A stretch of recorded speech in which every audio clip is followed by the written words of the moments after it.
This is what you call a masterclass in a political ad. Where did you first see this? So this he just dropped this today. Okay. So that was one of the reasons I wanted to play it.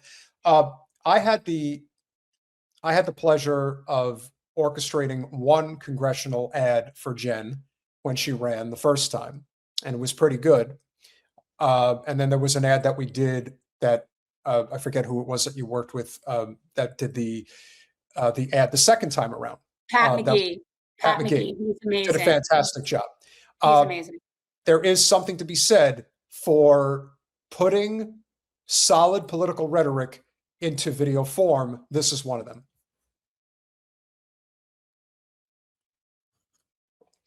I don't know why this thing went all the way to the end, but let's start from the beginning. It was a great ad, wasn't it? I didn't watch it. I couldn't see it. We're told a story. Work hard, play by the rules, and you'll thrive. No matter who you are or where you start, the grind will pay off. But for too many, this story just isn't true. Groceries, rent, insurance, taxes, the car note, the power bill, the math doesn't work. I was so happy to graduate college, but why is rent so expensive? 2 out of 3 Americans told us they're stressed about their own finances. No matter how hard you hustle, you can't get ahead. The culture wars are exploited to divide us, while insurance companies get away with denying our claims, while hedge funds buy up all the houses in our neighborhoods, while we have to pay $3,000 for an ambulance. You aren't the problem. Neither are your fellow Americans. The problem is a corrupt and failing political system. The problem is that the people's elected representatives don't represent the people. They represent the donors and special interests. Corruption is why things don't work for ordinary people. To fix it, we have to understand it. Corruption's impact isn't abstract. It shows up in our daily lives. Take prescription drugs. The cost of medicine in America is astronomical compared to other wealthy countries. Millions of Americans simply can't afford their prescription drugs right now. Some seniors are going without just to afford the medication they need to live. About 1 in 3 American adults skip the medication their doctor prescribes because they can't afford it. Drug companies charge hundreds of times what it costs to produce them. But how have they gotten away with it? Every election cycle, drug companies spend millions on campaign contributions to Republicans and Democrats to shape policy and protect their profits. And members of Congress fall in line. It's corruption in plain sight. But nowhere was Pharma's grip on Congress clearer than in 2003, when the industry corrupted legislation that was meant to make medications affordable. See, Congress was creating Medicare Part D, a program meant to help seniors afford prescriptions. But drug companies moved quickly to protect their profits. The industry mobilized an army of lobbyists to secure a key provision in the bill that prevented the federal government from using Medicare's bargaining power to negotiate lower prices.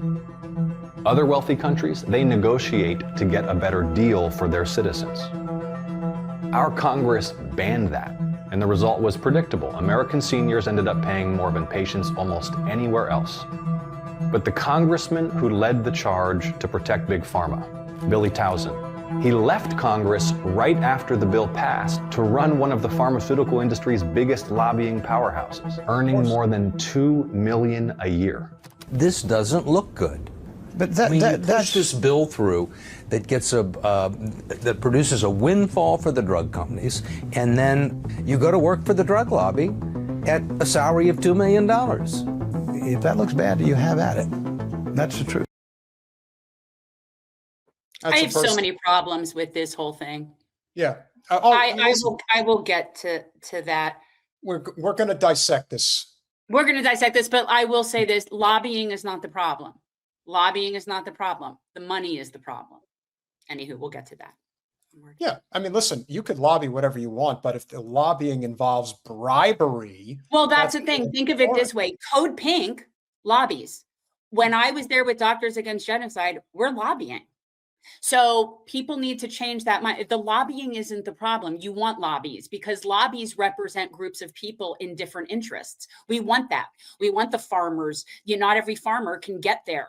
So you want them to have a group that represents them. You want teachers to have that. So lobbying isn't the problem. The problem is whoredom. That's the problem. Yeah. Now, again, I want to be very clear.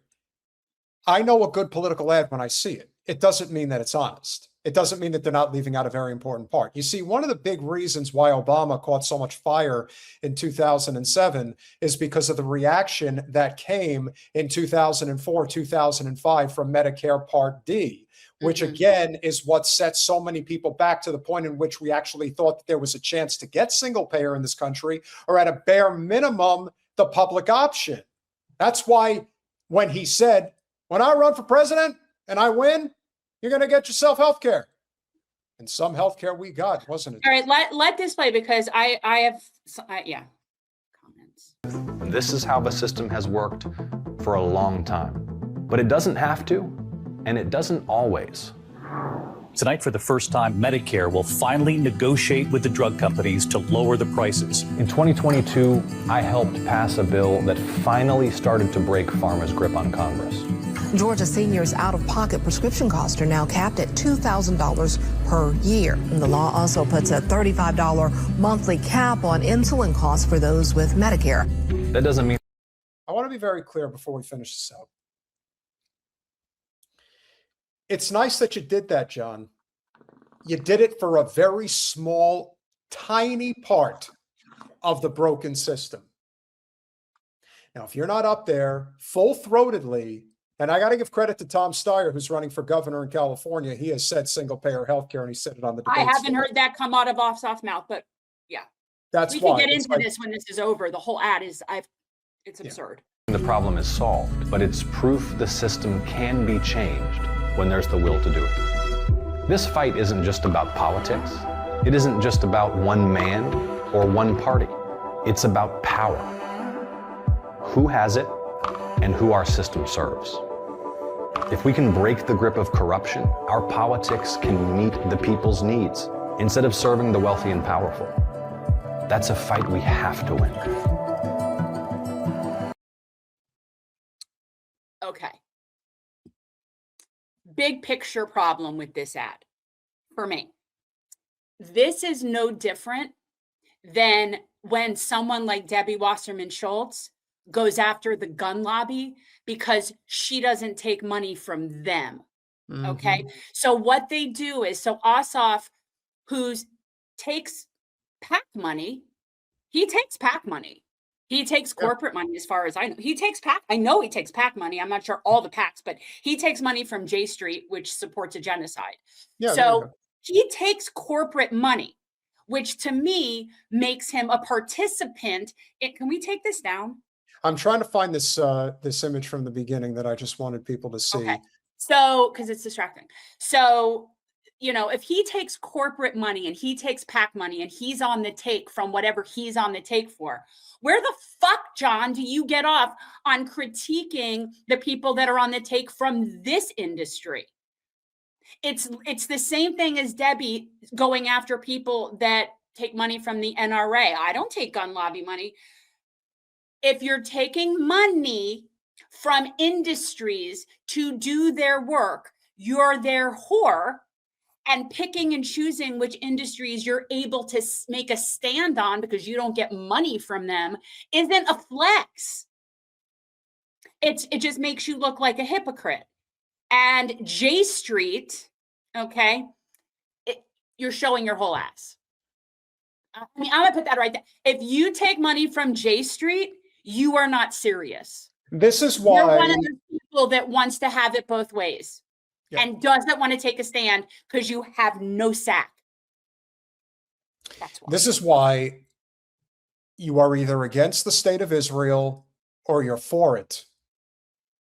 When they say, I don't take AIPAC money, what they're really telling you is, I think you're a moron, and I don't think you're smart enough to do enough digging to realize that there are dozens, not a few, dozens of pro-Israel lobbies and PACs. They're all Yeah. out there. Some have more money than others.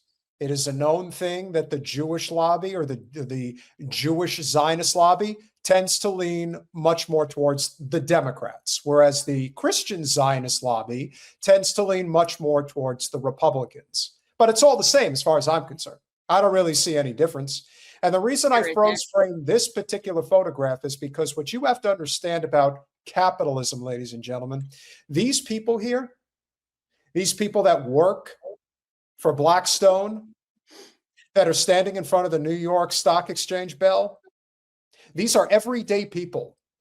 They're not vermin. They're not lizard people that you can just spot from a mile away. Although, you know, Larry Summers, among other people, are probably a little easier to spot.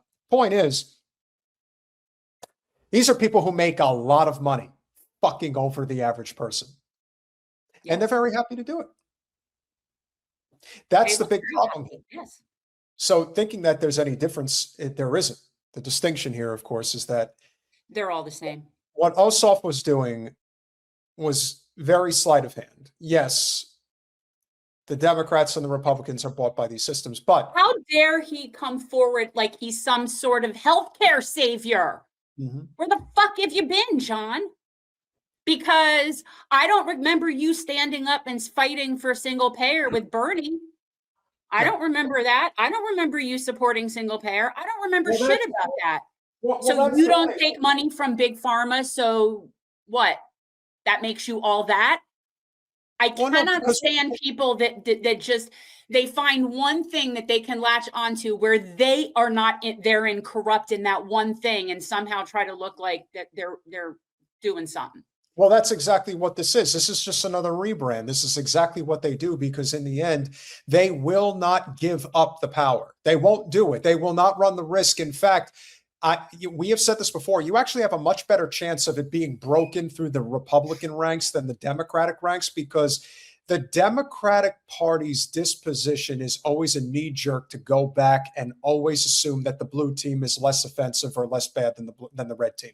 And as a result of that, what that ends up doing psychologically is convincing people that maybe this time the Democrats will do right by us.